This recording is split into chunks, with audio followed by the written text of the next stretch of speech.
Welcome to the Rim Break Rodeo. We hope this video helps. In this video, I will explain how to replace your Hyundai Palisade key fob battery. First, gather your materials: a new CR2032 coin cell battery and a small flathead screwdriver or a dedicated pry tool. This simple task can be completed in just a few minutes, saving you a trip to the dealership. It's a straightforward process that anyone can do at home with minimal effort. Let's get started and restore full functionality to your key fob. Now, let's open the key fob. Begin by locating the small release button on the side of your fob.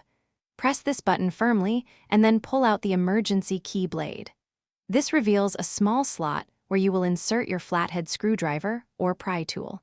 Gently twist or pry the tool to separate the two halves of the key fob casing. Be careful not to apply too much force to avoid damaging the plastic. With the key fob open, you'll see the old CR2032 battery.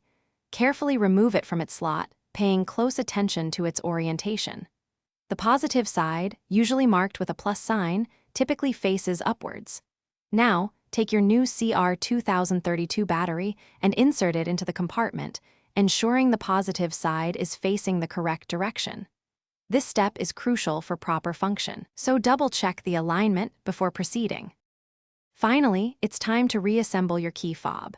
Carefully align the two halves of the casing and gently press them together until they snap securely into place.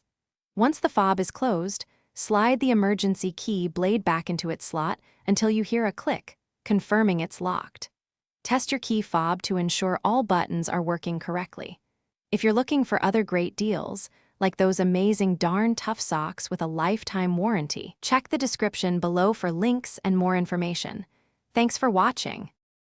Thanks for watching. Consider subscribing if we helped you.